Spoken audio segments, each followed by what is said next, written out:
Tadi kita ditanya 23 pertanyaan, terus mengenai kronologi, terus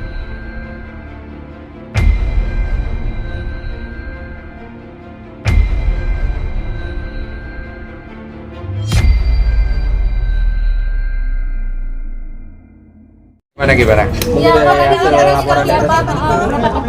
Tadi kita ditanya 23 pertanyaan, terus mengenai kronologi, terus juga yang terkait apa saja, beserta dengan barang bukti apa, semuanya sih lengkap ya tadi Pak ya. Ada yang mau tambah? Ya, jadi tadi udah kita penuhi ya panggilan dari penyidik. Kita sudah sampaikan ada 23 pertanyaan yang sudah dijawab sama Densu, dan kita juga lampirkan bukti-bukti ya yang terkait dengan konten yang jadi persoalan ini ya. Jadi mudah-mudahan dalam waktu dekat ini terus bergulir dan kita harapkan ini cepat ada kepastian gitu ya secara hukum. Ya. Ada berapa tadi? Ada banyak lah, saya sebutin banyak itu. Banyak, ada berapa benda gitu. Salah satunya banyak Ini kan peristiwa juga semua kita buktikan ya dari media cetak, media elektronik, ya kan semua kita ini termasuk saksi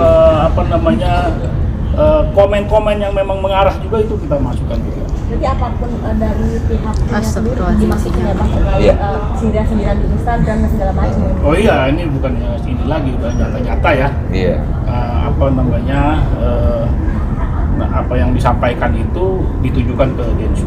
Kerugiannya sendiri kok seperti apa sih? Tadi udah disampaikan juga. Jadi kalau kita kan memang melihat ini kan kasus yang terkait dari 10 tahun yang lalu dan ingin kita selesaikan secara hukum dengan kerugian-kerugian dalam bentuk material, imaterial, kemudian nama baik rusak, terus kemudian gagal nikah berapa kali, pokoknya semua kerugian yang menurut Pak Polisi tadi kira-kira bisa dimasukkan, saya masukkan semua gitu, termasuk peneroran. Saya mengalami teror dulu kan berapa kali, teror segala macam. Jadi itu kita masukkan semua. Nanti itu kan dibuktikan oleh penyidik. Nah kira-kira valid atau enggak nanti penyidik semua. Terornya dalam bentuk apa kok? Hah? Terornya dalam bentuk apa kok? Dulu saya pernah ada orang ngaku-ngaku intel lah di depan kosan saya. Terus si orang ini juga pernah datang dengan pacarnya ngamuk di depan kosan saya. Orang itu siapa? Ya si VA itu. Terlapor. Jadi ya, tadi kita masuk jam berapa? Jam 10 ya? Jam 11 ya, jam 11 selesai ini jam 2. Jadi memang panjang sekali harus kita sampaikan, sehingga 23% itu padat sekali. Ya, padat sekali tuh. Ditambahkan lagi bukti-bukti itu ke materi jangan ya. Jadi itu biar penyidik urusannya ya, yang jelas apa yang kita sampaikan itu, apa yang kita berikan ke penyidik itu semua kita lampirkan buktinya. Pak Denny. Kenapa? Ya, pokoknya ada 23 pertanyaan. Kaitannya tentu dengan peristiwa ini ya. Kronologi kejadian dari awal sampai yang jadi itu jelas lah. Pak Denny laporan awalnya soal pencemaran baik kan, tapi kan selanjutnya kan juga ada yang kelakuan soal instansi. Ada nggak sih itu masuk laporan baru mengenai yang pertanyaan tes dari kedua si pelapor melakukan instansi sendiri atau bagaimana? Oh, kita masih fokus di pelaporan pertama dulu. Jadi pelaporan pertama ini yang menjadi fokus kita. Setelah pelaporan pertama ini nanti sudah bergulir oleh penyidik segala macam, hasilnya udah seperti apa, baru kita akan fokus ke yang lain-lain. Karena di sini kan posisinya gini, aku membuat pelaporan itu bukan untuk mau ribut atau perang. Saya membuat pelaporan untuk membawa kasus publik yang sudah 10 tahun ini untuk diselesaikan secara hukum. Karena kita mau menyelesaikan secara publik dari 2019 itu nggak kelar-kelar juga gitu loh. Jadi isu ini menurut aku cukup mengganggu. Dan kalau ditanya saya merasa dicemarkan gitu. Dan kalau beralibi bahwa itu bukan buat saya katanya seperti itu kan alibi dari pihak mereka. Nanti kita bisa buktikan itulah selama proses penyelidikan dan penyidikan. Ini kalau dia mau beralibi atau dia mau berdalih itu silakan, itu hak dia. Ya.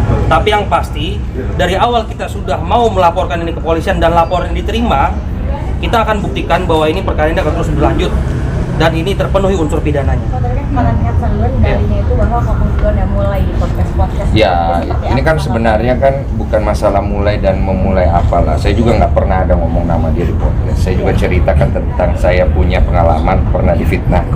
Bukan untuk ngejatuhin dia, tapi untuk membangkitkan semangat orang yang saya sedang ngobrol itu yang juga melakukan kesalahan dalam hidupnya. Ya sharing, saya ini mau pakai acuan apa gitu. Yang saya punya kan cuma pengalaman hidup. Saya ini kan orang pernah mengalami banyak hal dalam hidup saya. Inilah ilmu saya yang saya bisa kasih. Tujuannya apa?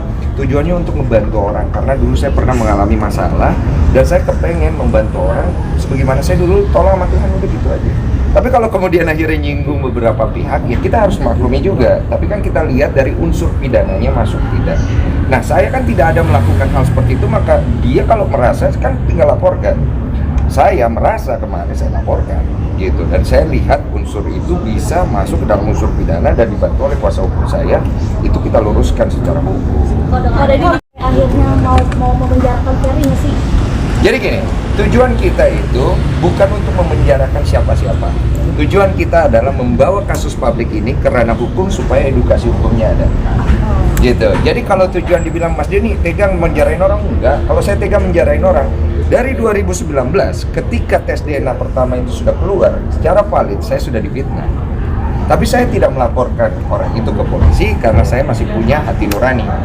Nah, karena sudah seringnya diulang pola-pola ini dan beralibi, membangun opini, menciptakan asumsi, saya pikir ini arahnya nggak bagus. Nggak bagus buat keluarga saya, nggak bagus buat anak yang dia bilang, anaknya dia yang dia bilang mengalami dampak mental psikologi kan, nggak ada bagusnya. Jadi kita bawa ke ranah hukum supaya dihukum, diselesaikan dengan baik, jadi edukasi yang bagus. Kalau melihat tanggapan pihak sebelah podcast dengan Dr. Richard seperti apa nih? Ini kawan-kawan ya, ini demi kepastian hukum. Ini demi kepastian hukum ya.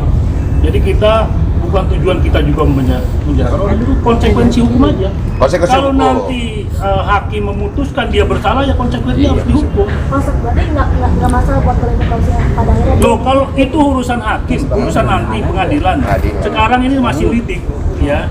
Tahapannya panjang ini ya, nanti lidik, ya sidik, ya nanti P21 ke jaksa ya kan, baru ke pengadilan. Tapi kalau Ya, hukum ini iya edukasi untuk masyarakat ini ya, supaya ada kepastian. tapi kalau hukum menawarkan Restorasi. Ya saya nggak bicara Itu tahapan itu pasti ada. Cuma hal itu sudah kita lalui dari 2019. Nantilah Itu kalau nanti kita itu bicara nanti lah. kalau udah ada justice restorasi, Iya. restoratifnya seperti apa, Iya. nanti kita lihat. Tapi poinnya kita di sini kan bukan mau bikin pelaporan terus kemudian bergimik, bukan itu. Iya. Kita tidak sedang bergimik di sini. Kalau memang dari penyidik menyatakan ini P21 masuk ke proses pengadilan, kita ikut semua sampai endingnya di mana.